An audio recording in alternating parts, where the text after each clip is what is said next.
All right, hello everyone, and welcome to Theorycraft Thursday. We, of course, are here today as everybody's favorite contemporary music history podcast. And for this special episode, we are going to be focusing on none other than David Bowie, everybody's favorite. And with me to analyze the illustrious career of Mr. Bowie is my co-host Proud. Nothing too exciting, right? Hello, Proud. I'm fairly unexciting. Thank you for that introduction. And Bowie expert D2BOWIE. Hello, D2BOWIE. Hey guys, how are you doing? I'm grand. I'm not, because Bowie's dead. Yeah, it was unfortunate. It was a very short history lesson, I suppose. Yeah, he was born and then he died. Bowie, if you want to kind of expand upon that a little bit. Oh, I mean, he lived a fulfilling life. I guess he died quite happy. He finished his last record. He's probably doing very well for himself, whatever he is, I guess. So, all right, well, do you actually guys like Bowie? I mean, sure, yeah. I if we get into the music topic, this is gonna be very dangerous. Between Proud and I, oh god, music is a dangerous topic on Theorycraft Thursday. I have not absorbed as much David Bowie as I ought to. I did really like when he sung "Hurt" with fucking Trent Reznor. That was cool. But I only know like a few actual Bowie songs. You should tell me the best album to listen to so I can actually get into it. Okay. I'm a very big fan of the last one, I guess, called Black Star? Yeah. Yeah. It's quite nice, but if you want to, you should get the greatest hits. There's a lot of good songs there, and then you can find the ones you like and search for the album. Okay, noted. All right, that was actually the main reason that we wanted to get you on this week, is that I needed a really good Bowie recommendation, so I tried to see if we could get you on the other shows, and now I've actually got it. So now you can just kind of do whatever, and I'm good. Perfect. All right. Well, before we continue our conversation about David Bowie, as usual, we are going to talk about a hobby that we have. We may talk for approximately an hour about it. We're going to be talking about Dota 2. It's a little game, you might know about it, and we play it. I mean, really, we play it. So let's talk about what we've played recently. D2BOWIE, how has your last week or so in Dota been? Oh my god, just terrible. I lost like 600 MMR. I'm not sure what's happening. Oh my god. Yeah, it's been tough. I can relate. I'm not sure, man. What's like the most? What's the most you've lost in like a couple weeks? Like, what's your biggest streak of losing absurd amounts of MMR? Probably 600 MMR. I guess I never went too far because I just said to myself, okay, let's stop playing. There's something wrong. Just search your problem and find your problem. And the most weird thing is that I started going back to the gym, and everyone says, well, if you're healthy and you're actually going to the gym, you're gonna do way better in Dota. I mean, it has not been the case at all. I hope if I keep going, it's gonna get better. But until now, a lot of lost games.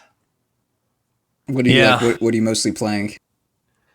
Well, I had this Husker obsession for a while. It went well, and then it went completely downhill.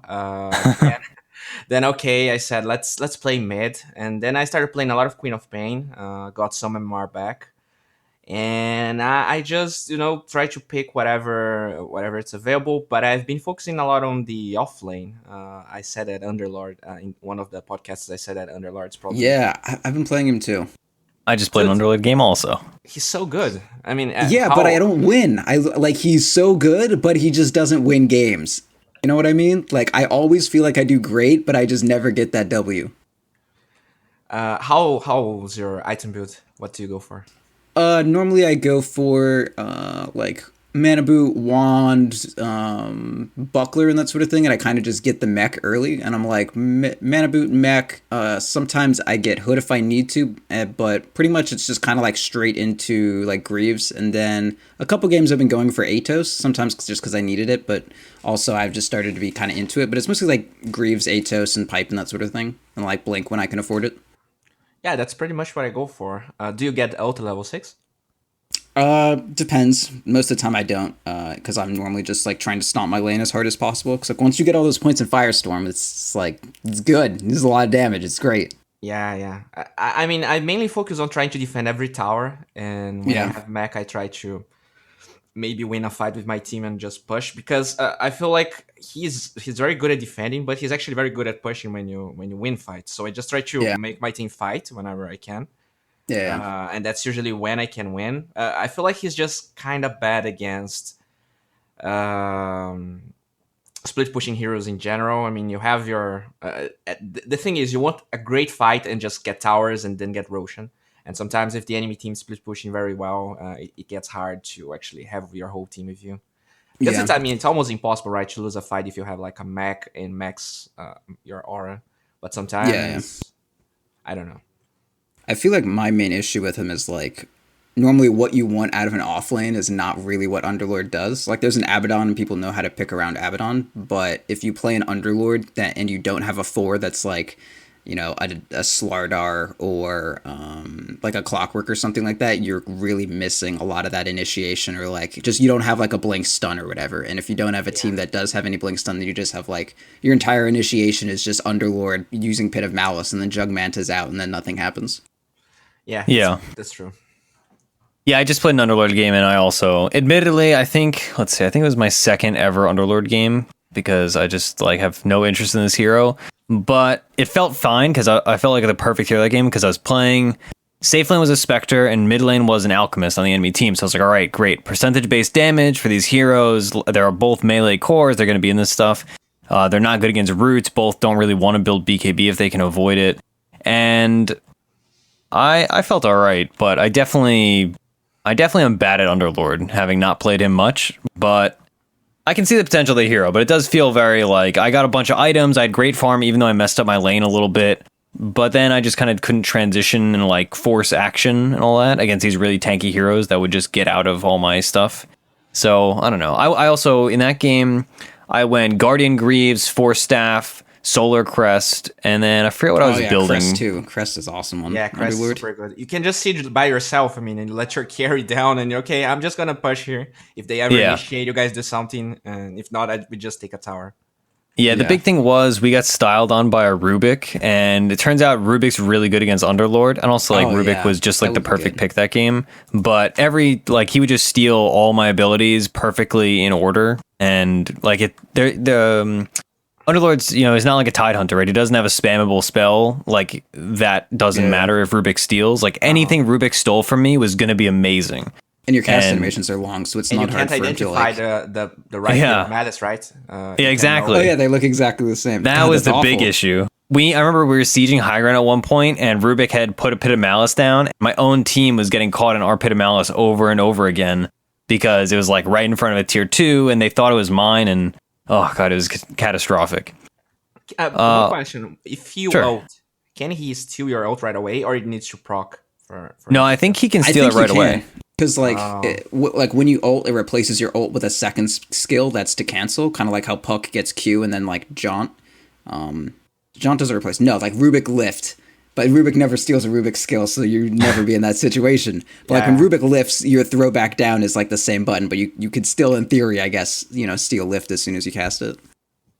Yeah, I don't think I'm going to be playing too much more Underlord, I'll be honest. It was fun, and it felt strong, but I prefer other offlaners. Comp specific. I'm just saying, if pros like try it out with very specific... Because like when Underlord was really popular was the exact time that Slardar offlane was like the thing to do. And that's like or not offlane, Slardar support 4. Yeah, roaming Slardar was like the thing to do. That was like peak Underlord was Slardar and Underlord just like chilling together. And they were great. Like Underlord is the big tanky dude that wants to stay in the middle of the fight. Slardar is the blink initiate that walks out as soon as he gets the blink out. Like, they're good together. So maybe if Slardar comes back a little bit, we'll see Underlord, but who knows. Anyway, any more about how your week in Dota has been, Bowie? See, this is how we have a long episode. We just kind of go off on these things. Yeah, the Thursday show is somewhat infamous for becoming way longer than intended. There's a lot to Theorycraft about. It's Dota 2. Yep. Well, I've been playing some Queen of Pain. I'm trying to learn offlane, but it's a very weird concept. I guess I like playing Underlord because he's so tanky. It's kind of hard you can trade with the supports without dying too much, and you get items, so you don't feel bad. Yeah. But I don't know. I'm still learning the role. It's kind of... It's super weird because sometimes I get this amazing offlane and I can draw aggro, get my level 5, and just start styling on everyone, or sometimes you can just die 5 times in 5 minutes and you feel miserable, your team just hates you. So I don't know. I feel like if you try to get that item build to actually stay in the lane and leech experience, if you die too much, you're like completely screwed because you can't go back to the jungle. If you like try to rush an Iron Talon at 4 minutes, you're gonna get a 20-minute Blink Dagger or something.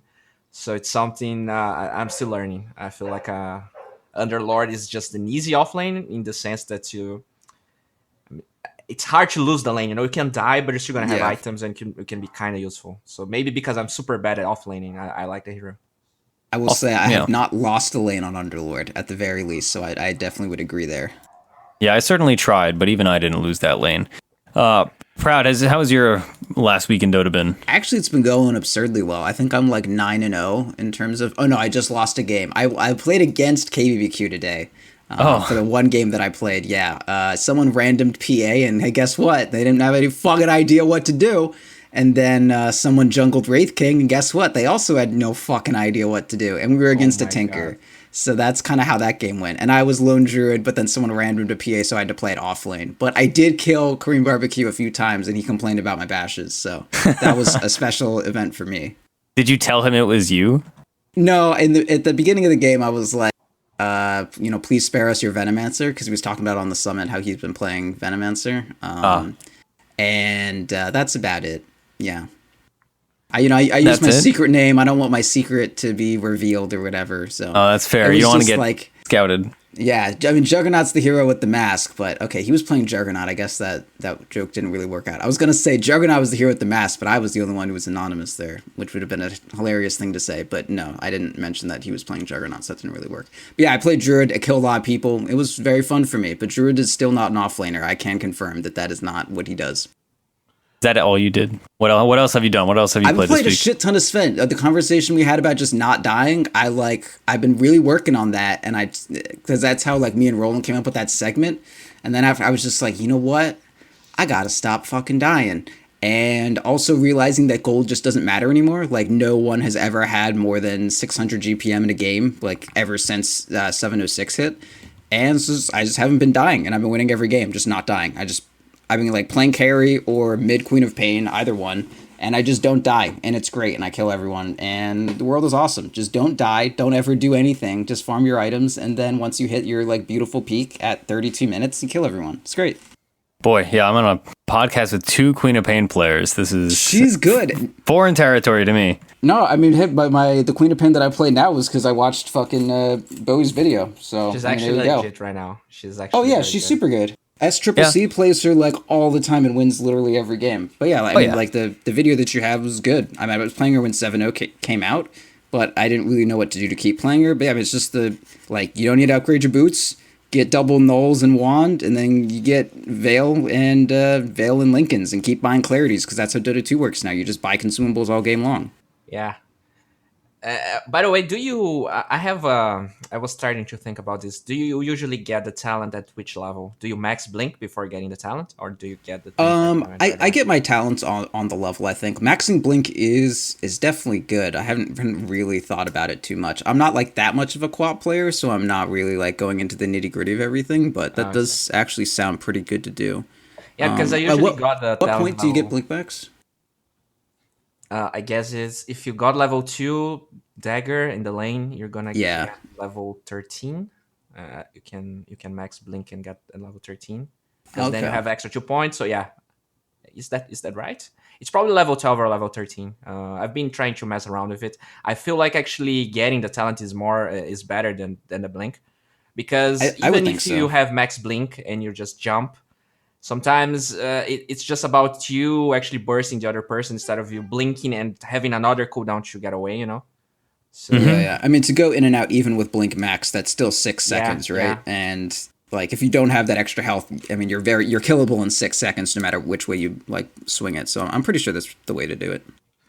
Yeah, I've been trying. I probably lost my last 2 Queen of Pain games because I tried to max Blink and really didn't work out, regardless of you getting the strength or the damage. Yeah, you can have it maxed at. Oh yeah, it would be 12 or rather 13, because at level 12 you get second point Sonic Wave. Oh yeah. I'd still go for it. You would have it maxed at 11 if you didn't take the talent. That's kind of attractive. I'm not sure. I don't know. Yeah, it only shaves 3 seconds. I guess off. It depends on the game. 9 to 3. Yeah, I guess that's super game dependent. Not a lot of burst, maybe. It's okay. But that's definitely something good to think about. There are a lot of heroes that just have really shitty level 10 talents that I've been noticing. Like, I've been playing a lot of Luna, and her talent is like 15 move speed or 15 damage. Like, can I just not pick either? Those suck. It's awful. Like, what? Yeah. Shit. I mean, I always max glaives instead, so I get level 10 last point glaives and then level 11 talent, but, like, I don't know, man. And there's, like, Sven, like 6 strength. I know strength is good on Sven, but it's a low number. I don't want that. I want anything else. Lifesteal's level 10 talent's not great either. Actually, no, never mind. That's 5 all stats. What is the one? I played sick. I played some hero recently, and I was just like, I don't want this talent ever. I could literally do better without it. They fixed most of them, but like there are some heroes. There are some pretty bad at level 10. I feel like actually we were talking about Sven. I'm not a big fan of his talents. I mean, level 25, 65 damage. I mean, yeah, it's okay. Yeah.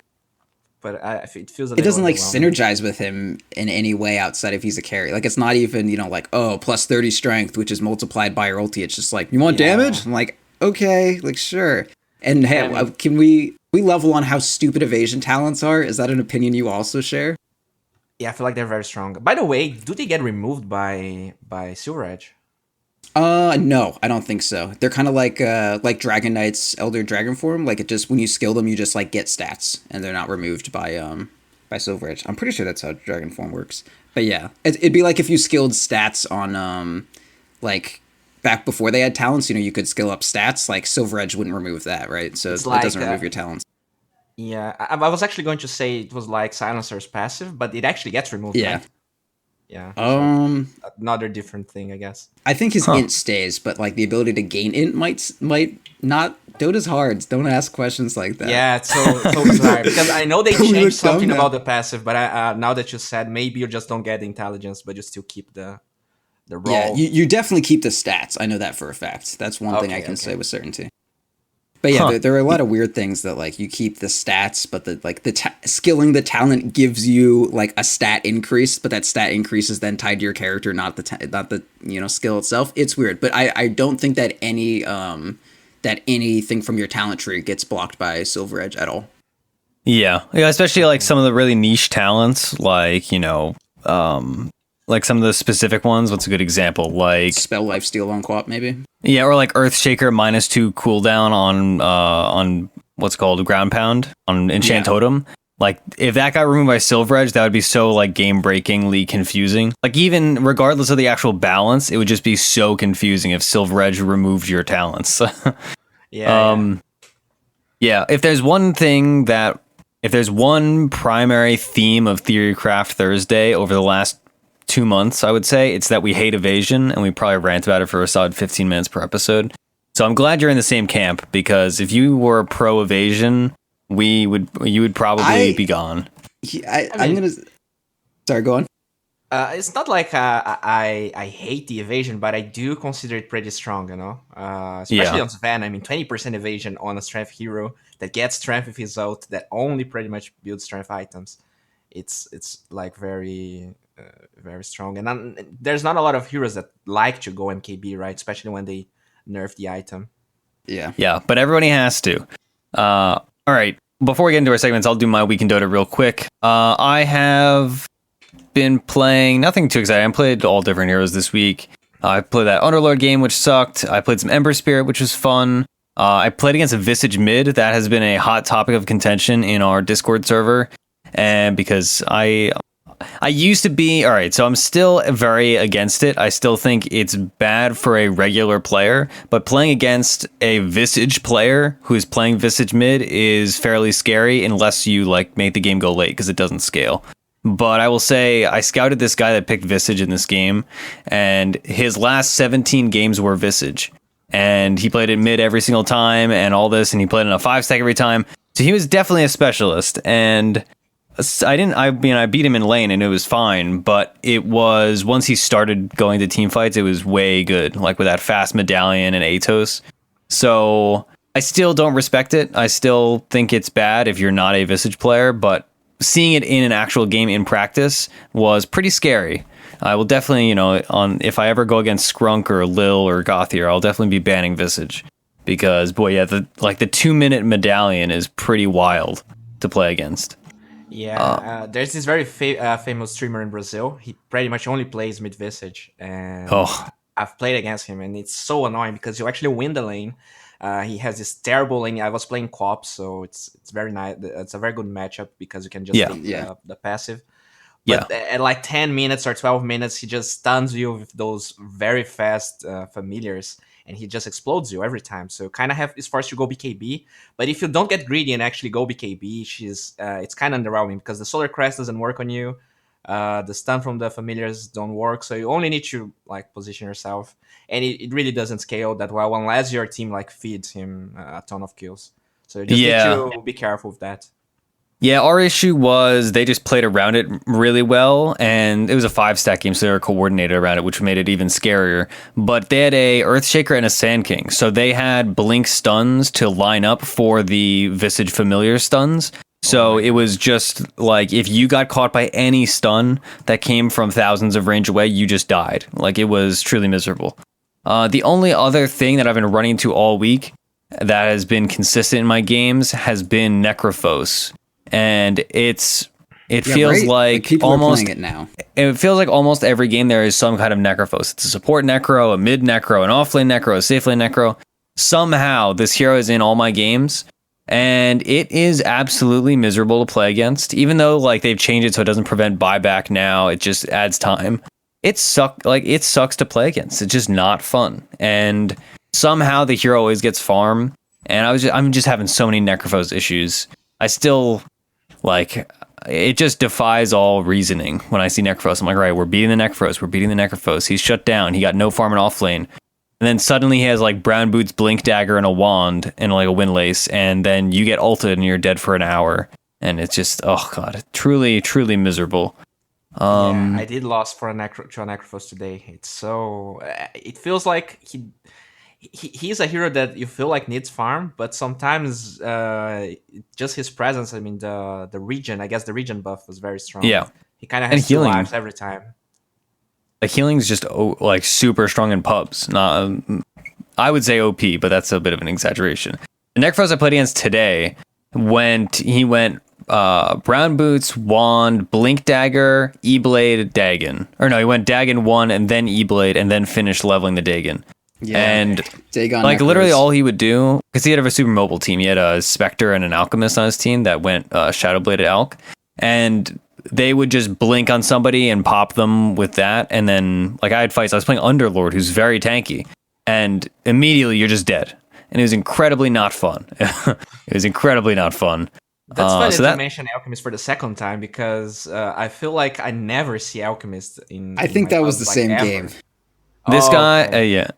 This guy, yeah, it was Alchemist Necrophos. This Alchemist was 6k and he random Alchemist. And that's good. Yeah, it was a weird game. It was all pick, but I think 6 people randomed between both teams. And yeah, he was a 6k Alchemist, I'll tell you that much. He did the like fighting build where he went what's called Armlet, Phase Boots, Abyssal, or no, Armlet, Phase Boots, Shadowblade, Abyssal. If he doesn't go Solar Crest, it's not the Fight and Alchemist build. That's just a build. Okay, he didn't build Solar Crest, but he built a whole bunch of other fighting items and was really aggressive with like Shadowblade plays on top of Concoction. But regardless, it was pretty hard to play against. I just hate that I have to play a Diffusal hero against Necro. Like if they go Necro, I gotta play Jug. Just gotta do it. Yeah.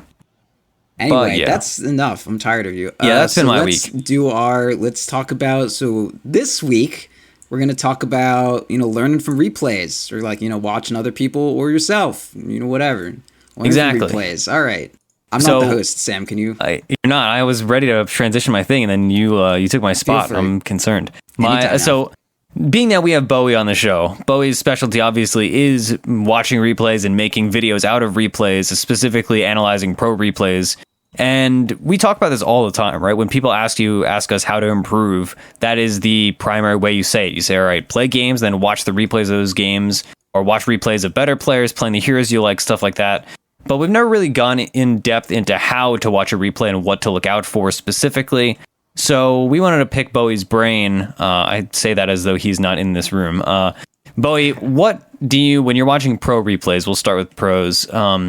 When you're watching those replays, what are the big things you look out for? Like, do you come into the replay looking out like, oh, well, I want to watch for this? Or do you just watch the replay and then notice things as you go along? What's the process? I guess it really depends on how familiar I am with the hero, because sometimes I'm watching like, let's say a hero that I'm very unfamiliar with or I'm terrible, like Lynx. If I'm watching a Arteezy Lynx game, for instance, it's I will focus more on how he plays the hero overall, because I'm not very good. So I'm actually learning the hero as I'm watching the replay. But if I'm actually watching something like Anti-Mage, which is one of my most played heroes, then since I already know how the hero is supposed to work, I can focus more on the decision-making aspect. So I feel like if you're watching replays from pros, it's better to actually watch a replay from a hero that you already know how to play. Because I feel like I'm pretty good at Anti-Mage, and usually the games that I lose is more about decision-making or the draft. So, I mean, draft, there's really nothing you can do. If you're not last picking Anti-Mage, you're probably in a big trouble anyways. But decision-making is something that you can use in all games, right? So I feel like even though it's some things are very exclusive to Anti-Mage, there's a lot of stuff you can use to other heroes. And these are actually the times where I feel I actually learn the most. When you actually get a hero, you already know how he functions, and you get a very hard game like that Arteezy game. I feel like it was very hard to win. So usually, if you're watching a replay and you want to improve as a player, I suggest that you actually pick a hero that you're very versed with. Now, if you want to learn how to play a hero, you can learn a lot of stuff, like skill build, but sometimes a player does something like, oh my god, someone built Dagon on Spirit Breaker. And if you watch that Leo replay where he went Dagon, maybe it was just because of something. But if you're not very familiar with the Spirit Breaker builds and the habits and all the stuff, you're going to start building Dagon every game and losing and not understanding why, So yeah. I feel like that's something that people need to take care when they watch replays from pro players. Yeah, that makes perfect sense. I know you have to look at the context too, right? One of the big things that I always look at when I'm watching a replay, or even just looking at drafts in pro games or high tier pub games, is not to just look for like, oh, well, I want to learn offlane Earthshaker. Why did they pick this? You need to look. You need to look at why they picked it. Rather, you need to say, all right, the enemy team is running this safe lane. They have this roamer. They have X, Y, and Z mids. And then you get the context of, all right, Earthshaker offlane is played like this in this situation because, X, Y, and Z, compared to just saying, all right, if you just tunnel vision on that Earthshaker offlane and you say, all right, he did this, this, and this, then you might try to replicate that in your next pub game and you're in the wrong situation or the wrong, draft, and then you just get absolutely wrecked. So that's one big thing that I notice. Proud, I know you also watch a lot of pro replays. What do you have? So for me personally, so the main things that I guess try to focus on are, I think like Bowie said, it's normally best to already like play that hero. Like when I was learning Queen of Pain, the main thing that I did was I was looking at like the item builds and skill builds that people did to get like an aggregate understanding of like, okay, mostly you focus on winning the lane, you get a second null talisman and like the wand or whatever, and you stick with like brown boots and bottle and that sort of thing, and then you get your veil or whatever and that sort of thing. We're just like, okay, so this is like the kind of way that you build, that's good groundwork. But if I'm looking at a hero that I'm better at, like when I was trying to stop losing on Sven all the time, because I was doing great on Sven, then all of a sudden I just stopped doing well. So I went back and looked, and it wasn't so much trying to figure out what to do so much as when to do it. So like I already know that I want to blink and stun in the middle of fights. Like I know that's what I want to do. But when I was watching people, I was like, okay, so in my games, I feel a lot of pressure to initiate and be the one who's doing all this shit. But in these, like, more, like, the people who are not losing every game for no reason, they're, like, they will not engage first. They will wait for an opening volley of spells, and then they will go in afterwards literally every time if they don't have BKB. Like, there's just no situation where they trick themselves into thinking they need to go first. So I was like, okay, so I do need to do the blink initiation thing, but instead of blink initiation, it needs to be blink counter initiate. Okay, so like now I do that stuff then.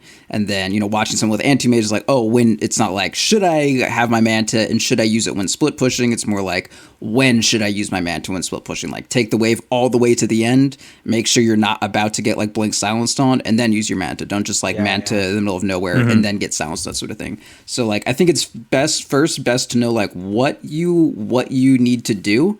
And for that, like when I was learning Lone Druid offlane, well, one of the times when he was really popular, and I mean, I hate playing Lone Druid offlane, but if I'm first picking Lone Druid, I may just get forced to offlane for no reason.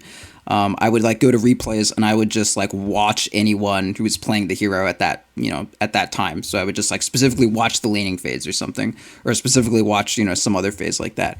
But I think it's pretty decent to like, if you're just learning how to play in general, to get an aggregate view of what like a lot of people do. And that's just like, I don't want to play a game right now. Maybe I want to wait, you know, 10 minutes to chill out or whatever. I'll just go to like the watch tab and look for a hero and see like, oh, hey, maybe, you know, this, you know, 6.5K person is doing something that I wouldn't really think of. And just like every so often, you know, watch someone do 5 minutes of that hero and be like, okay, this sounds good. And then just go back, you know, and then once you know what to do, then I think everything that Bowie's saying with like the pro replays and fucking all that shit, I can't reframe the brilliance of Bowie, because I fucking love all those things and I don't do that. But yeah, everything you said, totally, all that stuff. But it's also important, of course, to know what you need to do first, rather than like before you know how to do it, I guess. By the way, I mean, since you're mentioning Lone Druid, can we all agree that Valve needs to change the replays that we can actually see when they are microing their units? And I mean, what items are fair, because it's so annoying, man.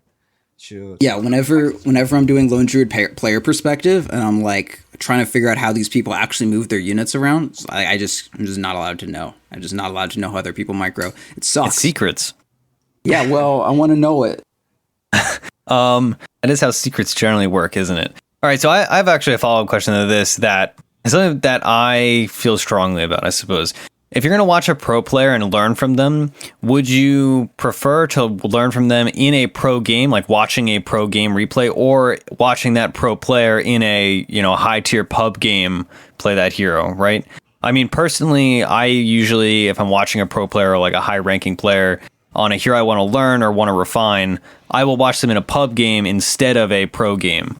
But how do you guys feel about that? I guess, Bowie, you could start. I definitely agree with you. All right, good. It's such a different environment, right? You're not going to have your supports like babysitting you or doing all the correct stuff. I mean, everyone's going to be playing. It's just, I mean, you're trying to mimic a playstyle in a way, or just learn with a playstyle. And if you're trying to use all that information in a completely different environment, you're not going to have the same results. So I completely agree with you. And that's why I do have the TI series where I was talking mainly about how, what they did in the TI games, but most of the time I will always get pubs instead of pro matches. Yeah. Well, what do you think, Proud? Yeah, I mean, I'm not gonna disagree, really. I mean, I do watch pro games to like learn what to do on heroes, but that's also because I'm really interested in like competitive tactics and that sort of thing. Like, obviously, as Sven, there's a very set tempo of, you know, do the lane until you hit 6, maybe 7, and you have your lifesteal, or not, depending on what's on your team, and then you take like the 4 stack on the hard camp that your support's made for you. Then after that, you like seed whatever safe lane to your to like a support for a little bit, and then you farm your way towards the ancient camp. Your ult's up again, then you take like the 4 stack of ancients that they made for you. You play Sven as a pub. Like, if you didn't make that stack yourself, there's no stack. Yeah. And if you didn't make ancient stacks, probably not ancient stacks, so it's vastly different. So that's why you see more often people like they'll use their ulti and then, you know, take a 2 stack and then pressure the tower until they fort, and then they'll make another 2 stack, use their ulti, pressure the tower, kill it, use what's left of their ulti, take the hard camp or something like that. So like, instead of, you know, ulti start the way through the jungle and then ulti again at the end, it's like use your ulti to toggle taking the hard camp and the safe lane tower or something like that, which is like vast. Those are 2 completely different things. But one is what normally happens in a pro game, and one's what happens in a pub. So yeah, I mean, I definitely totally agree. And also like looking at the way pros play pubs, like normally they're, you know, like 7Ks or, you know, whatever, and the pubs are worse than them.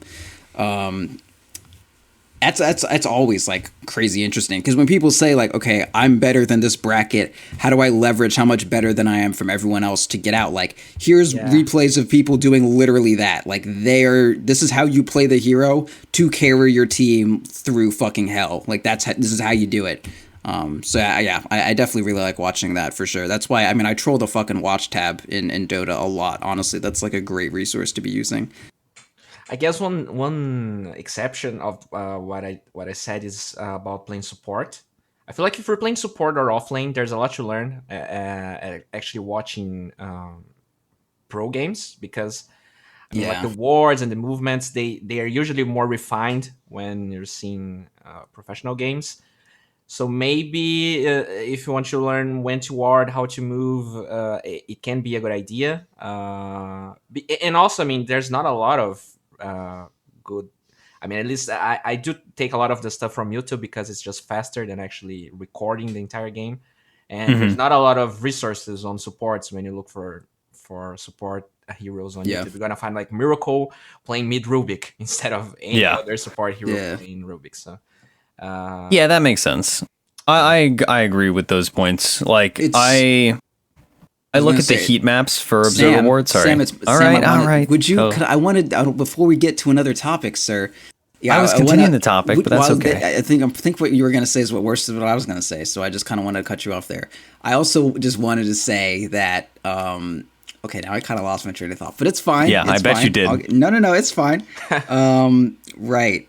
Okay, yeah, sorry. So the main difference also between pro matches and pub matches, I kind of feel like, is just the quality of support play. Like a core, the only difference of what a core does in a pro match versus like a pub match is more or less that the supports are just kind of like less involved, or there's less like general team tactics. And team tactics are in general like driven by what the supports do. So if you are able to do what pro supports do in a pub match, then like that's your ideal. They're playing optimally in pro matches, and like cores in pub matches are just doing as well as they can because, you know, like the example I gave with Sven, like the difference there is that supports didn't do a bunch of shit that I would normally want them to do in like a competitive match. And that's true for most things. Like, oh, I'm losing against a Viper. Well, if this is a pro match, like supports are always going to gank it. So if I'm playing a support and I see in pro matches, like when their enemy mid is a Viper, oh, okay, we always gank that Viper because Viper doesn't win lane, Viper does nothing. So that's like the goal. But if you're watching, like, you know, someone play Viper in a pro match or something, or in a pub, like someone play against Viper or something, like, oh, okay, this sucks. This is just, you're just supposed to lose that, and the supports are supposed to like jungle and not do anything helpful. Like that's wrong. Like, does that make sense? Yeah, that makes sense. Yeah. I would say, so going back to Bowie's point about watching support replays and all that, for me, what I do is I watch pub replays like we've been talking about, but then I just look on Dota Buff, probably Open Dota has it as well. They have heat maps of ward placement for pro games, and that's exactly like Bowie's point. You don't even have to watch the game. Like, you can literally just go to the heat map and it'll show you like, oh, he warded here at this time, he warded there at that time, he warded, you know, yada, yada, yada. That's very helpful for me because I'm always looking out for new clever warding spots. Well, but that's that's because in pro matches, people are really good at dewarding and stuff. But in pubs, like if you're in a 3K pub, you don't have to fucking worry about finding a crazy ward spot. You get the Spire, buddy, and you're good. Yeah, I mean, not a lot of 3K pubs. I'm talking about applying this to my repertoire. Well, I'm glad that this show is here to make you better at Dota 2. Well, we're okay. All right. Regardless, I think another point as well is that okay, they warded these areas and these areas, but one of the things that got really popular in the last year is actually that smoke TP and actually warding. And so the deep ward mid. Yeah, I feel like the exact location where they are warding, sometimes you can see in the heat map. At least when I saw, they were kind of small, right? Or am I wrong? The heat map usually just shows the general ward placement. And that's about it. I know that was one of the big things I got from pro games instead of pub games, was that sneaky, you know, you're playing 4 position, whatever, Sand King, Pudge, etc. And you just smoke in base, TP to mid tower, and then you put the deep ward like by the tree line of the enemy enemy tier 1 mid. That's like one of my favorite ward spots nowadays. Yeah, and it's super good to actually spot another ward, right? Because if the enemy support didn't do the same thing, or if he went for another smoke movement, sometimes you can break his smoke if you stay in the high ground, and then you can see if he was warding or where he's warding. Yeah, and it doesn't get dewarded because people assume that they have a high ground ward at the at the regular place right on top of the staircase, and then they just waste a sentry too, and then you're like golden. Yep. All right. So going on from pro replays, is there anything that is significantly different when you're watching your own replays, right? Because I mean, obviously there are fundamental differences, just like MMR wise, because generally we're not pro players, it turns out. But when you're watching your own replays, how do you go about that in a different way from how you go about watching pro games? Well, I feel like I'm quite different than most Dota players in the sense that I'm a way more emotional player than I wanted to be, and sometimes when I actually watch my replays, it's just watching how my emotions usually ended up fucking with my game because. Pretty much, I feel like I'm very good at last hitting. I'm very good at split pushing and using the map. But sometimes I just get too greedy, or sometimes I just get too stuck in a pattern. And I mean, okay, you died once. If you're a good player and you died once, you're not going to alt tab. You're going to see where everyone is, and you're gonna think about your next movement.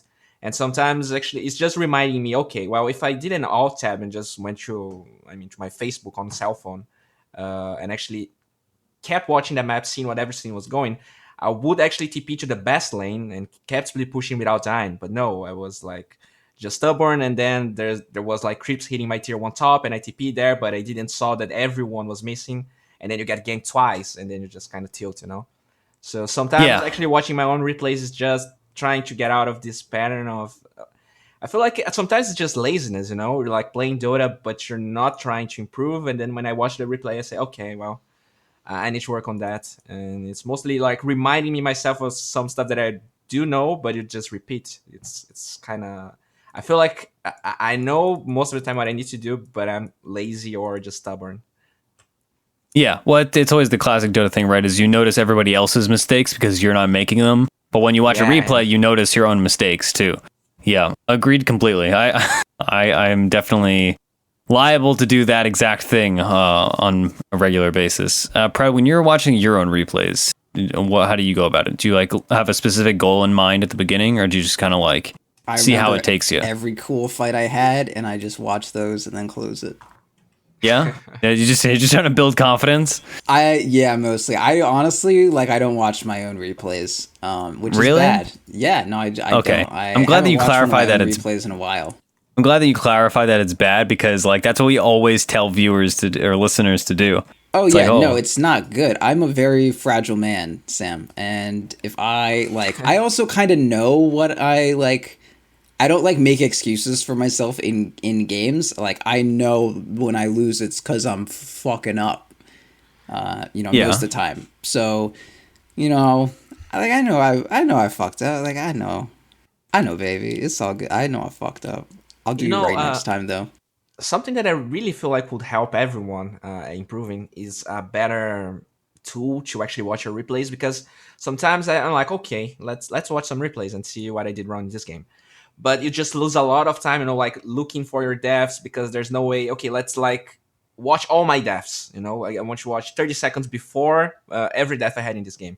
If you had a tool that actually allowed you to do things quickly, I feel like you could actually improve way faster. But you have to actually have to download the replay and open, and then, okay, I'm going to have to click here and look at that tiny thing, and it's kind of hard to find the exact time you die. And then I feel like a lot of the people that don't watch replays, it's because of the system is not very good. It's just I feel like there could when Purge started that Weatherman sketch, there were all these tools that he was using, and I thought, okay, this is gonna get implemented and it's gonna be awesome. But they never implemented that, and I'm like, okay, I mean, that would help everyone. Yeah, I know the only thing. So if you go to DotaBuff, you have a log for the game that'll show you, like, oh, you bought this, like, you bought wards, bought smokes. It also shows, like, Pudge was killed by a Phantom Assassin at, 4 seconds or whatever. So you can do that and then, say, all right, if you have two monitors, I guess. It's incredibly inconvenient, though. I absolutely agree. I mostly, whenever I watch my own replays, it's mostly I watched it at like 4 times speed or something. And then once I pass a moment that I know was important, I'll just, go back 20 seconds or whatever, and then watch it on regular time or half speed or whatever. That's what I do. It'd be nice if they had like sound waves, how it just shows, it's a straight line and then it shows, it oscillates or goes up and down or whatever. I'm sure I'm using oscillates wrong. Based on the action at the microphone. It would be nice if they had that for like Dota, where it's all right, it's a straight line, and then whenever there's a kill, it fluctuates by this much, kind of like the gold, the gold chart almost. That would be really nice as a replay tool, but we could file that under the things we want from Valve that we're not going to get in any reasonable time frame. I guess talking about DotaBuff, like I do. I like check all my shit on DotaBuff like 24/7. Like anytime I have a game that I play in Dota 2, like I'm gonna check when I got my items. I'm gonna check my position and net worth. Like, oh, okay, I was actually like way below where I should have been. Like we were winning, but their carry was still ahead of me. Like there was obviously something fucking going on here that was wrong. If like I'm getting all these kills and like still think that I'm farming well, but another carry that like has the same farm potential as I do is actually still like more wealthy than I am. Or just like, oh, okay, I used to get Maelstrom at 13 minutes and I lost this game. Oh, turns out I got it at 15 this game. Like, why the fuck was that? Like, why was my Maelstrom late, buddy? Like, why? Like I still, I don't watch replays, but at the very least, at least from a carry perspective, like, you can check that net worth shit. Like, where you at? Where's it going? Is it low? Turns out it was low. You figured it out. You suck. Yeah, the damage, I feel like it's very important as well. How you were able to use that farm. Because sometimes people, I'm always have the highest GPM in my games, but I always get dragged down. But then you're going to see, and they always have like the least damage. Or they have a lot of GPM, but they died like 6 times, It's very, it's a kind of a, I don't know the expression for this, but you need to have farm, but the way you can use that farm and actually get kills and help your team is also something that's very hard to gauge, It's like complicated. Yeah, it's like effective farm versus actual literal farm, right? It's like when if you had an anti-mage with 30,000 net worth, but it's 6 necro books, right? Like, yeah, great. Like he has 30,000 net worth, he has great GPM, but he built 6 incorrect items. Or to use a more realistic example, it's like a Sven that goes Battle Fury, right? It's like, okay, he had, 4,600 gold total? No, 4,200, I'm sad you went there because there's plenty of easy exampps, and that one was just even more confusing. You could be that's a good example. No, it was awful. So what if you're like a Weaver and you have like, 4 aggressive items, boots, and a TP, and you just get like ravaged and then die in the duration of ravage? Like, great, you have all that farm and you have like a fucking Daedalus and a Divine, but like those weren't the right, like those items didn't help. You just fucking died. You suck. Okay, I mean that's basically Much better example. The same example, but no. Like, well, one was an item that makes no fucking sense. That's my point. All right, but Bowie's not familiar with our dynamic, so this is not normally as. Rather, it is always this combative. Yeah. All right. So, but the thing is, like, all right, Sven Battle Fury is a thing that people would do because they think, all right, it gives me awful, and there's no situation that it's the correct thing to do. Well, yeah, profit, man. Yeah, nature's profit. But here's the thing, all right? You're correct about that. It gives enough stats and stuff that a person that is unaware would say, all right, I want to try this out. Literally, we had this conversation in the .p Discord a few days ago where we're explaining why it's bad. Yeah, which is why this came to mind. So it's an item that is suboptimal in the hero, right? So it's effectively, you have that 4,400-ish net worth that is wasted. And so you could have spent that net worth elsewhere. Right? Compared to your nebulous nonsense example of a Weaver with 4 aggressive items. No, because your very inexact example. No, okay, so let's so we have this Weaver, this like big boy Weaver, and he's got travels. He's got a Lincoln's. He's got a Daedalus. He's got a Butterfly. There's a fucking Deso up in there too. And I don't know, a Manta Style or some shit like that. So he's got 4, like all those are, that's like an okay Weaver build, or maybe a Diffusal instead for those Ghost Scepters. Like that's okay, but he's against like Ravage. And so even though he has these 4 items that make sense, it seems like that's like kind of an okay Weaver build if you want to be really aggressive. But if you just die, you just fucking die. You just got ravaged and you die. That's so much better than a Sven with Battle Fury. Holy shit. Okay, anyway, regardless, to get back to the point, either of these builds, either of these examples are just showing the difference between effective farm and effective net worth versus ineffective net worth, right? So your net worth and or gold can be very high, but if you're building inefficient things, it's pointless, right? Or has little point. More say just okay, that's the difference, because I was saying like you can have all these good items, but if you don't play well, it doesn't help. Like if you don't fight in a way that you actually get to use them. See, that's like Bowie agrees with that one. I feel like another point is when you're super farmed, but you just get greedy, don't save for buyback, and then you die in front of your base, and then like you could be like 10 times ahead of everyone, but if you just die without buyback in front of your base, then you're just gonna lose, right? So it's you can like have BKB, but I don't know, you just got ganked. You can use it. Lion Blink Hex, like BKB can't do shit about that. So those things are very hard to actually analyze and see when you watch a Dota buff, or even I guess when you watch a replay. But they are very important. Like you see, oh yeah, his farm is super well. Why is he in the skill bracket? But then you look at the damage, or then you see him dying in front of his base. Just one mistake can be very, very costly, depending on the hero you're playing. Yeah, that makes sense. All right. Any other big things before we get into our next topic regarding replays? No, we're done. We're fine. Okay. All right. So on Theorycraft Thursday, obviously we're not doing it this week, but normally we play hero combos, right? So since we have a guest, I think it would be particularly topical if we talk about some of D2BOWIE's favorite hero combos and things like that, things of that nature. So, Bowie, let's see. What's one of your first favorite combos, hero-wise? Okay, so it's been a while since I've played with a lot of my friends, but I always had this, I don't know, this obsession with minus attack speed. So a long time ago, I remember actually convincing my friends of playing a lane of an aggressive lane of Jakiro, Phoenix, and Sniper.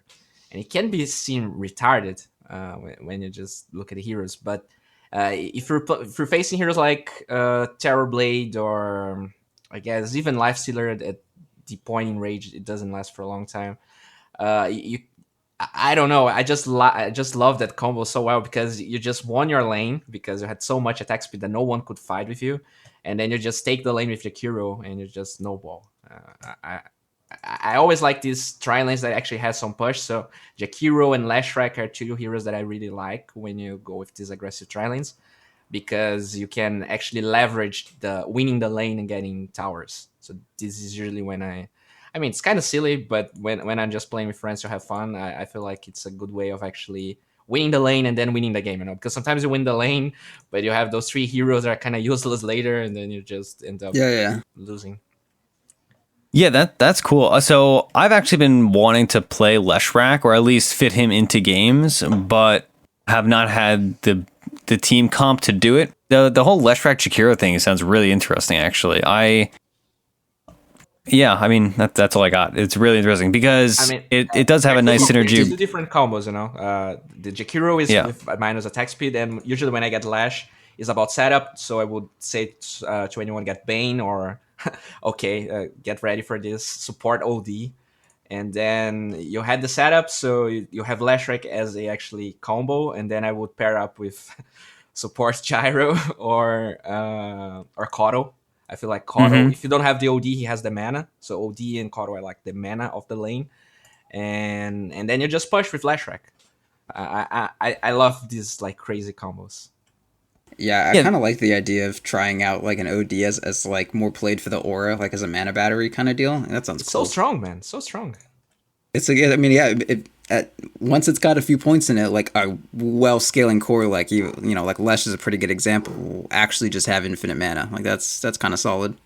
Yeah. Yeah.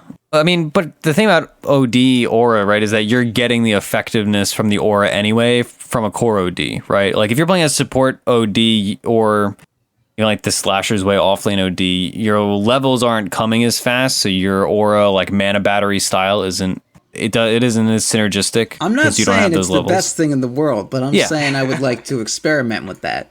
Yeah, I know. I can't remember if it's for the show or not, but I know we've tried a few games where it's like, all right, we're going to play, Veno OD or some kind of like, all right, we're going to have some spam and then OD so we can just spam permanently with whatever.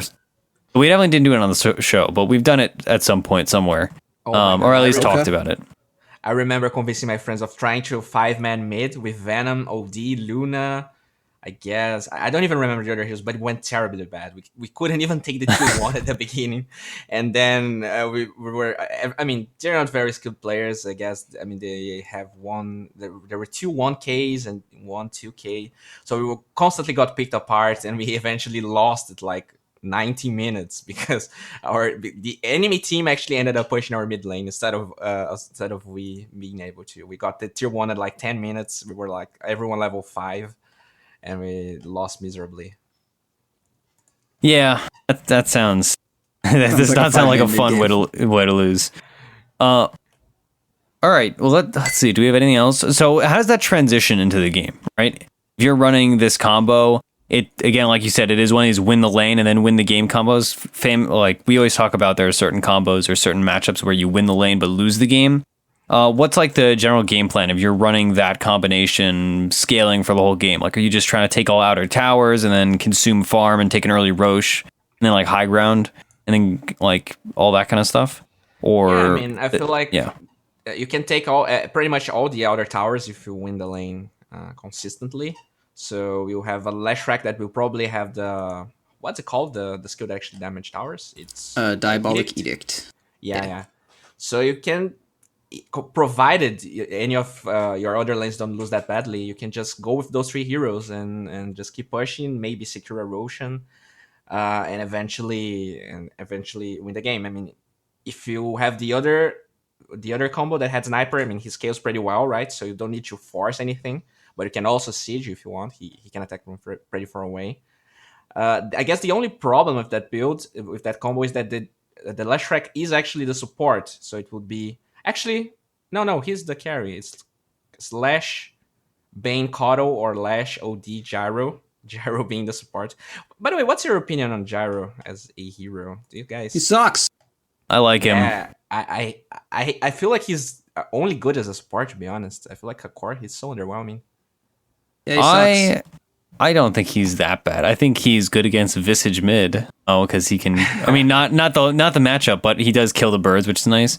Who doesn't kill the birds? Yeah, he kills the birds with he does. I'm saying everyone kills the birds, dude. Well, he's particularly good at it. But I guess I think Gyro's all right. People are hyping up Gyro. Yeah, Luna's better. Yeah, of course Luna's better than Gyrocopter. Well, if there's a hero that's just better, then it sucks.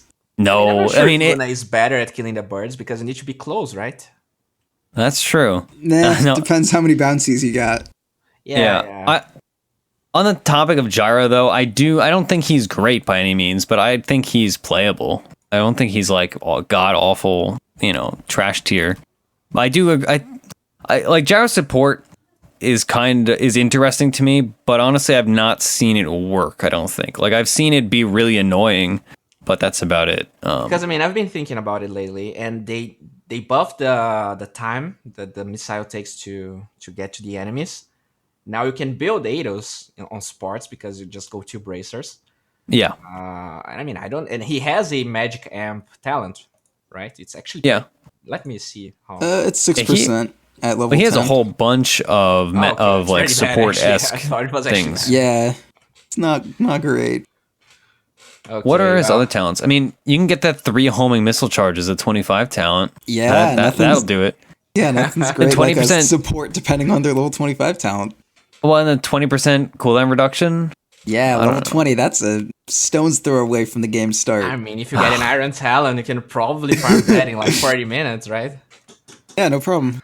Yeah, the big thing for me is that people are hyping up Gyrocopter Ags, and I just don't like I don't see a lot of gyrocopter in the first place, so I don't have like a example to pull from. But people always talk about it like, oh, gyro's playable, his Ags is all right.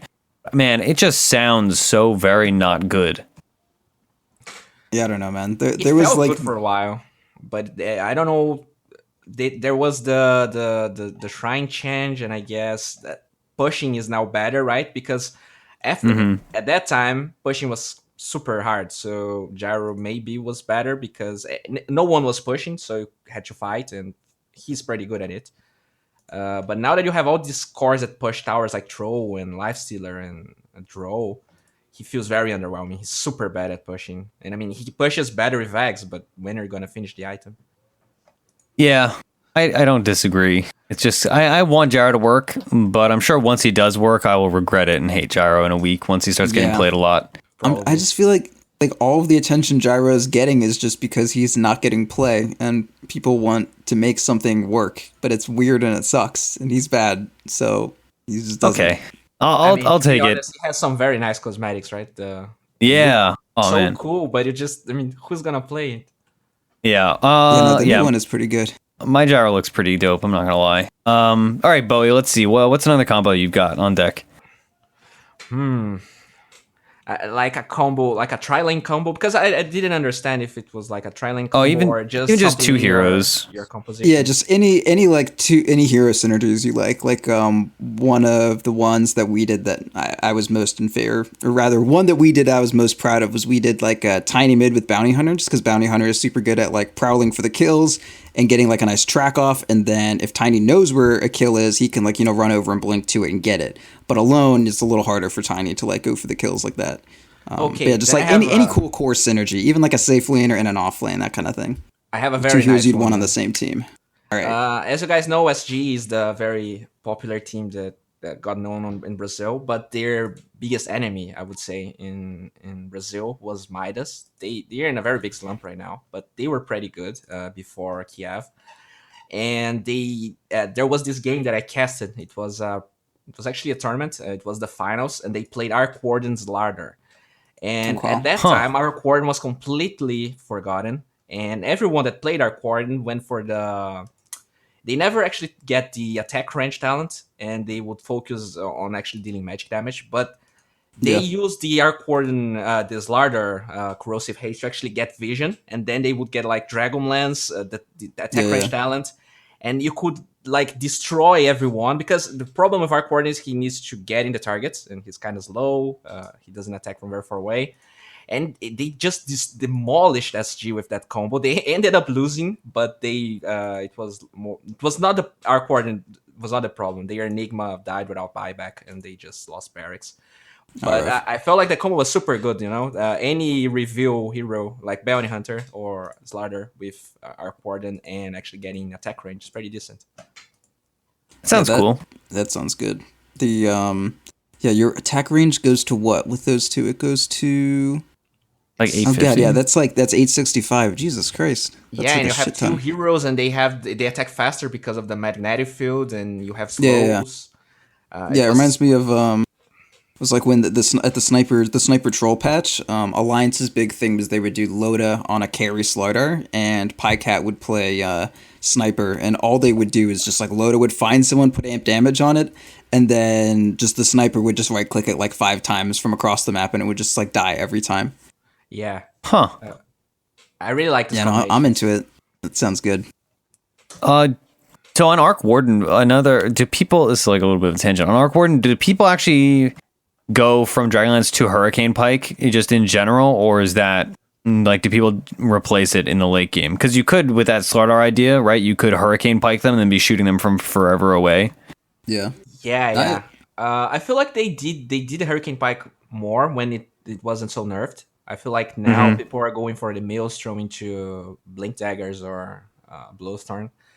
But you could definitely do it. But at the same time, I'm not sure if he doesn't attack for a lot of damage, right? So maybe if you just slow them and just attack is just better. Because another good thing of the Corrosive Haze is they can actually use your slow even if they're in the fog, right? So you just basically That makes sense. Yeah, I try not to think about Arc Warden in my daily life. I mean, his thing is you just need like every item. Like you need the Maelstrom for the farm speed. You need the and like the Mjolnir double actor for split pushing is super good. You want the Oblivion stuff. Yeah, and of course the Midas first to fuel all this shit, and then you need the Orchid and of course Bloodthorn 2 for obvious reasons / the fact that all the counters to Orchid and Bloodthorn are like single use, like between Yules and what is it, like Yules, Manta, Lincoln Sphere, all those things go away with one usage, but if you have two, like they do literally nothing for you. Yeah.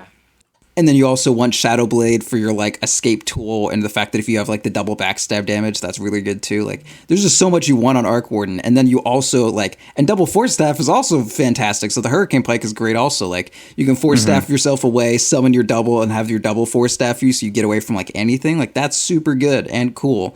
But like there's just so much shit that you want on that hero. But I mean I think that's a fine like 5 slot or so. Like the Thorn, Hurricane, Mjolnir, Silver Edge, and whatever, like that's, and then your boot item, and then like one other slot open. That sounds fine. Yeah, why wouldn't I go with that? You have your Midas still or something? Sure. I don't see, and that's like a ton, because the other things, you have all these little items, and you need to like Maelstrom, upgrade it, Shadow Blade, upgrade it, Oblivion or Orchid, upgrade it. Like there's so many. Like even when I'm playing Arc Warden, I normally get like the first version of all those items, and then I just like upgrade them all in a line. Like Arc Warden's crazy, man. I love that hero. Yeah, I really love that hero. I used to play him a lot before he got completely trashed, but I'm actually considering playing him again because, I need to get that MMR back. Yeah, and he's like, I don't know, he's like good in pubs. I don't know about pros still, but like I'm sure you play these games where like some random 6K Arc Warden spammer is there, and you're just like, wow, can this hero ever lose a game? And you're like, maybe I should actually play this again, because that's what I'm feeling right now. He's kind of like an anti-mage as well. You can't just first pick the Arc Warden. So if you're high MMR and your team actually respects it, you can just like, okay, I'm gonna last pick whatever you want. I'm going Arc Warden, and you just win the game. I mean, I don't know.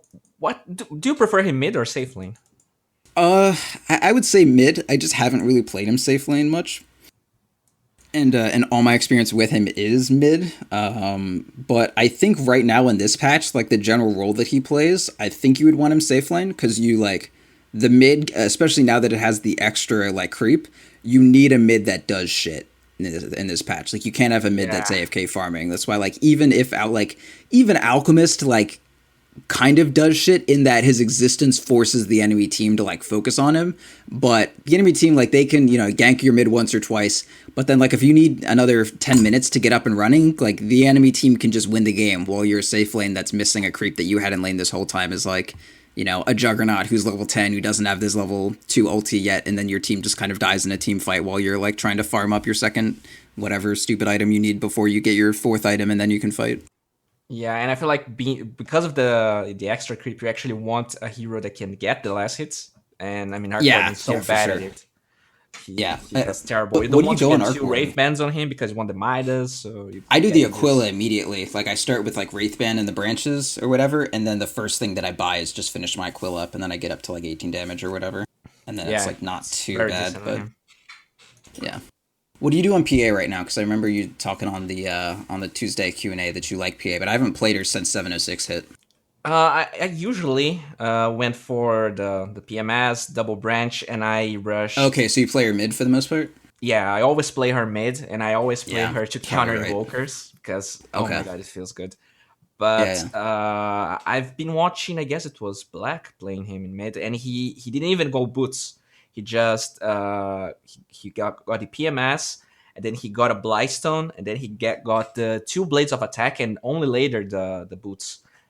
He was playing against Invoker, right? So you don't really need the move speed against him, and it's super effective because you can get kills. You can get kills super easily and can snowball out of the lane. And usually this is the build that I go against Invokers.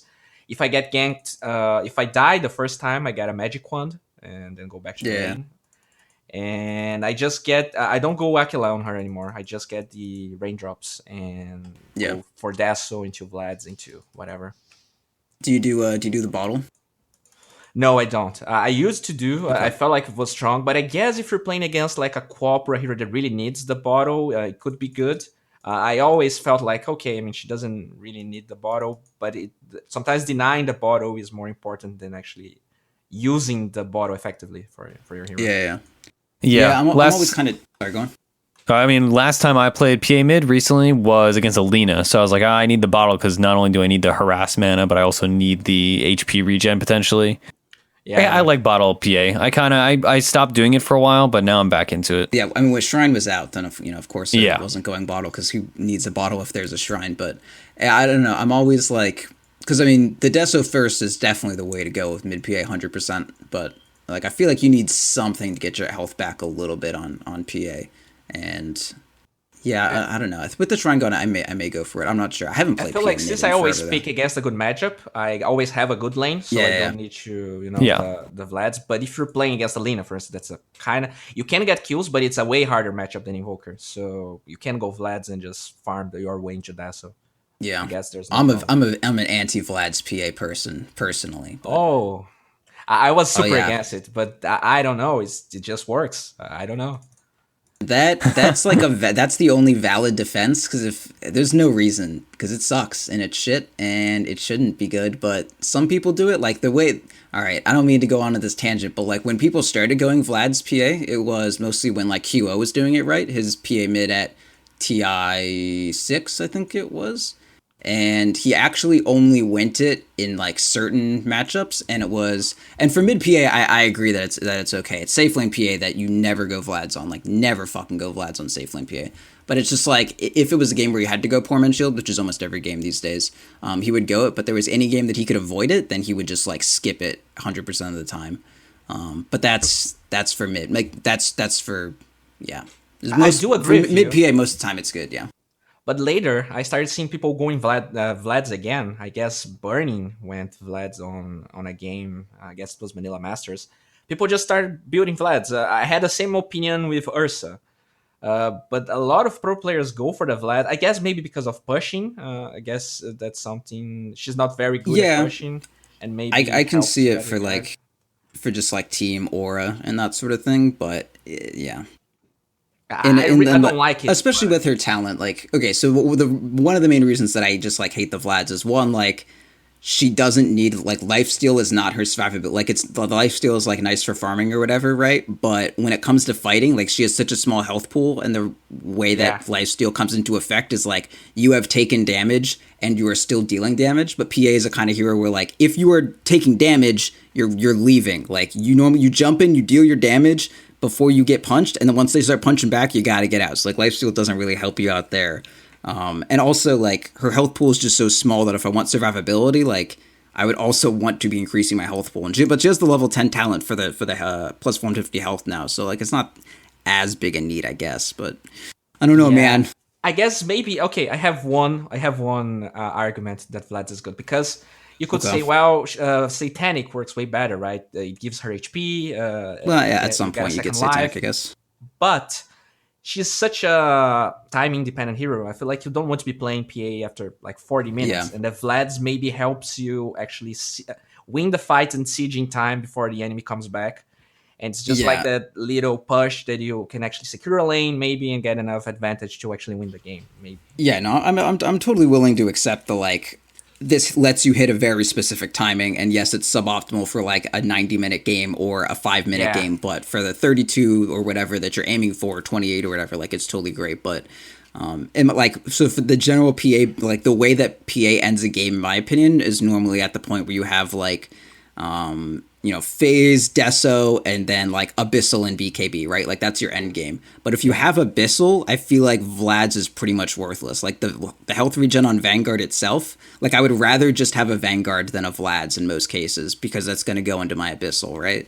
Outside of the mana regen factor and the pushing stuff. And you get the lifesteal talent too. Yeah, you also do have a lifesteal talent, which makes me even less into Vlad's now. But I don't know. That's actually pretty legit. Yeah, I mean, my PA build for a while. Yeah, I mean, I'm totally okay with Vlad's as the mid PA, because you have enough levels that your strength gain, especially now that everyone's strength gain is 0.3 higher, like your health pool isn't actually that small. But like as a safe lane PA, if you just go like Phase Vlad's or whatever, your levels are just so low that it's not like Like your hero just doesn't do anything, but it doesn't do anything but it lifesteals when it does nothing now. But as a mid, like you have enough levels that it's not that big a deal. But I'm still adamant, like safe lane, just like rush Deso if you can. If not, like get the Ring of Health so you can farm the Deso, or like, I'm a big fan of Vanguard on some safe lane heroes, so I'm just like phase Aki Vanguard and then get the Deso, and then you immediately have an Abyssal like a minute later, and then like bam, kill everyone. But with mid, the Vanguard's okay. But just the idea that, mid the Vlads is okay. But just the idea that like I can get the Vanguard instead of the Vlads, and then it builds straight into the Abyssal, like that's super hot to me. I feel like it's not only about the HP gain as well, because if you have levels, the damage aura actually is a little bit better, right? So you if you have more, you don't build any agi for most of your items, but you do get 3.2 every time you level up, which it's only 15%, but it does add up. Yeah, like Vlad's, like because Vlad's just kind of like boosts your base rather than like creates an entire like different kind of hero. Like if you add a Vanguard to a PA, like that's just a different kind of animal. But if you like Vlad just kind of like beefs her out and makes PA more PA, if that makes sense. And with a well leveled PA, and then also like you're allowed to have points in blur if you have more levels, but with the Vanguard you're allowed to like have maybe one blur and then just max your Phantom Strike after that. But with the Vlads, like if you're mid, you have enough levels that's not really a big deal. Yeah, I feel like if I'm playing safe lane PA, I would definitely go Vanguard against like Invoker. Because if you're not shutting down the Invoker, you can die a lot to those stun into Sunstrikes, and the Vlad's not gonna help you at all. So the tankiness can be very good. Yeah, but yeah, no, that's something I'd forgotten. That mid PA, it's totally fine. I actually QO signed off on that one, but it's a safe lane PA, no safe lane Vlad's PA. I'm glad I can still at least have one conviction opinion. What do you think about? Okay, so I kind of close the show, but now I want to be selfish. So what do you think about Vlad's AM? That's the thing, because I hate it. I hate it a lot. I used to do it all the time, and then I stopped doing it, and my win rates all went way up on AM. And I still see some people do it. Most people have strayed away from the Vlad's AM, but I see people do like early Bassi, and with like early Bassis, you have Bassi treads and like maybe a wand and a PMS, and then you get your Battle Fury, and then I see some people finish out Vlad's after. But I hate it. We talked a bit about Midas AM too, which I also hate, but maybe just because I'm a purist. So do you ever, because I know you play a lot of AM, right? Do you ever build Vlad's AM anymore? I guess never. I used to have this. All right. I used to have this idea that actually Vlad's could be good against X or Legion or those heroes that use Blade Mail. Yeah, for the Blade Mail. Yeah. But I started seeing Envy play, and he would usually, what he does is he gets the Manta, and he goes straight to Abyssal, but instead of going for the Basher, which is what most people do, he goes for the HP booster. And then he finishes he goes for the HP booster, gets the Basher, and then finishes the Abyssal. And I did some testing, and it's almost the same, but I mean, it's way cheaper than Vlad's, and you're actually going for an item that can get 2 kills later. So that's usually what I do now. I get the HP booster into Basher, into Abyssal. And usually that raw HP is enough for you to survive most of the ganks. Because, you get more armor and you get lifesteal, but you also get more damage. So you're also dealing more damage, and the lifesteal is not that relevant. Depending on the lineup, I guess it's just better to... And it's another item slot that kind of tempers off, right? Abyssal is more... Yeah, you replace it pretty fast. I'm glad we agree, because that would have been a long argument. I'm anti-Vlad's. I also just because pro players I want to say 6 months ago, really, really learned, or at least broadcasted to me, that you can just buy a bunch of regen instead of buy 2,000 gold of a Vlad's. If you need it for the regen for farming, buy a Clarity and a Salve instead. Hey, you just saved 2,000 gold. And if you want it for the pushing, I'm actually really into the Bassi, especially just because that extra 0.65 mana regen, especially with that talent that gives your blink 1 second off, that's more mana consumption than we're used to on an anti-mage. And even if you tread swap perfectly, you still need a little bit extra, and the Bassi provides that pretty well. And then also helps your lanes push a shit ton, because if you think about what Vlad's is really doing for your push, the damage doesn't really matter because you're clearing the wave yourself. The lifesteal doesn't really matter because you clear the wave incredibly quickly. The health regen matters a little bit, but ideally your wave just isn't taking much damage when you're just battle furying it down. But it's mostly just like, oh, the wave survives forever, the tower doesn't kill it. And that's like mostly from the +4 armor that the Vlads provides. But if you get Bassi, it's like 500 gold for half the armor aura. Seems great. And then, it's also like 7 damage for you. And yeah, like I think the Bassi is super good. But I kind of stopped there, and yeah, I'm also like, you're fine. You just get treads and your battle fury in a Bassi, and then like, buy a couple pieces of regen. And yeah, I mean, I'm in agreement. After the Manta, get whatever for your Basher. I don't know if I would go for the Vit booster, because Basher itself is plus 200 health, and the Vit booster is like 250, and it kind of holds you back. Is it 200 health? Isn't less? Yeah, Basher gives you 10 strength, so it goes up to 200. They changed it from 6 to 8, and then again to 10. Yeah, so it actually has a lot of survivability in it. So I just straight up go to the Basher. And I mean, the Belt of Giant Strength is less than half the cost of Vit Booster, and it's almost half the health. Like it's 120 health for 450 gold versus 250 health for 1,100. Like, I'll just get the Belt of Strength and get out my Basher.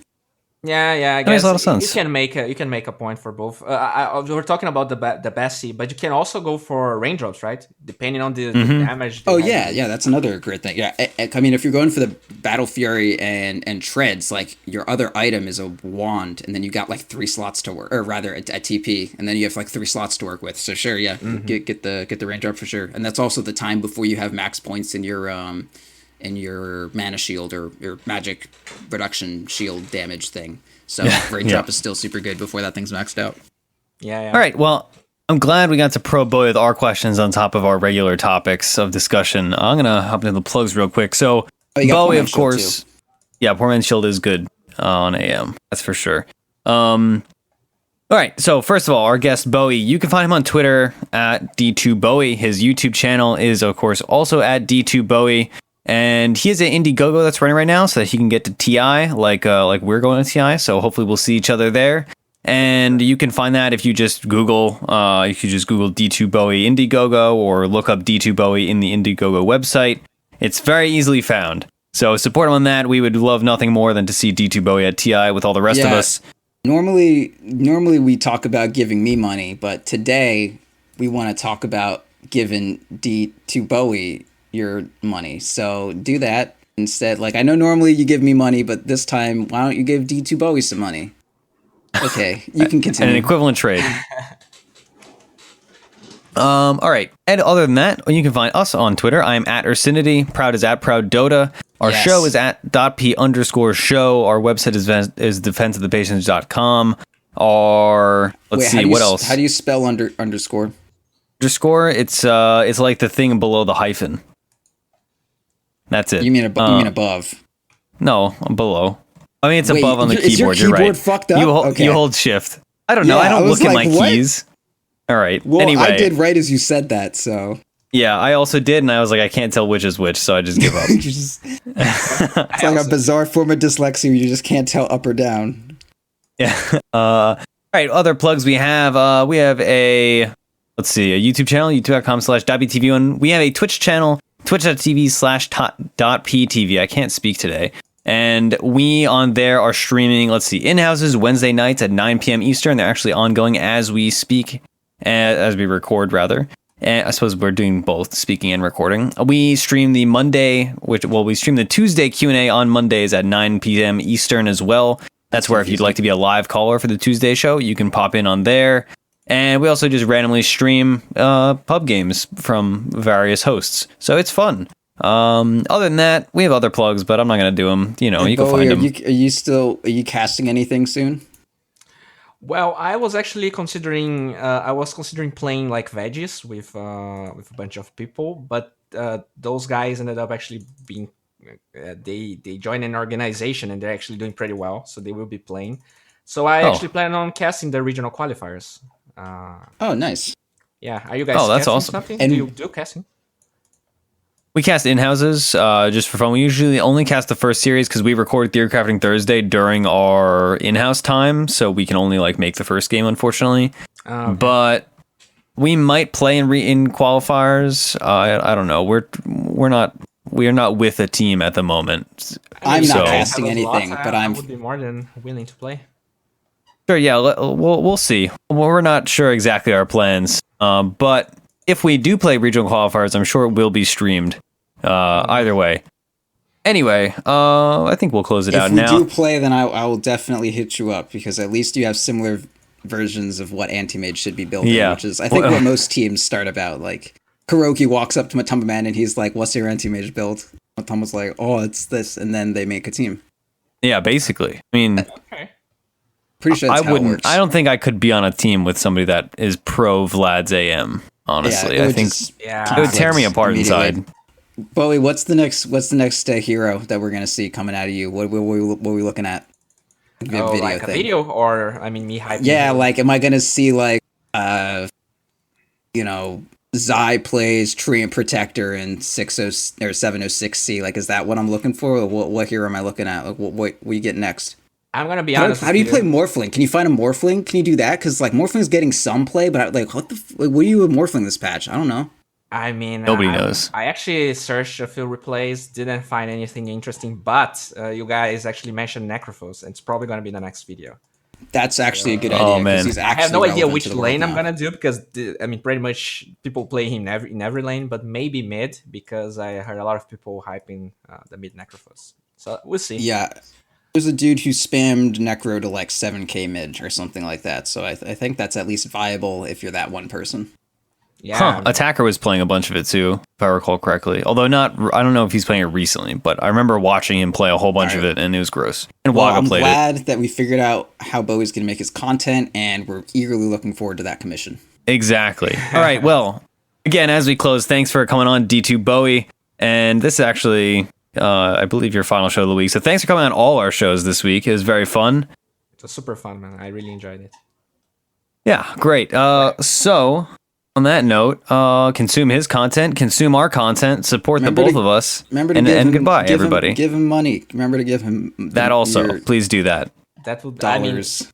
If you guys give me money, I can. I don't know. I can go dressed as Bowie, like literally dressed as Bowie on TI. Well, which era is it going to be? Like a Ziggy Stardust kind of deal, or I guess that's the easiest one, right?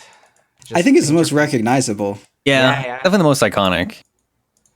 Okay, well, I'm glad we got that sorted out. So remember to give him money for arbitrary cosplay goals. That's the most dotty thing I can think of. Yeah, that's kind of what we end up with, unfortunately, every time.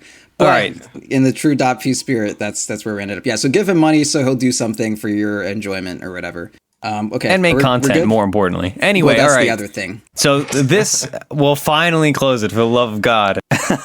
This has been our theory and Bowie's theory, and if it didn't go great for you, well, blame your Vlad's Anti-Mage. Oh yeah, that was a good one. Or Safe Lane Vlad's PA. Really just Vlad's. Fuck that. Yeah.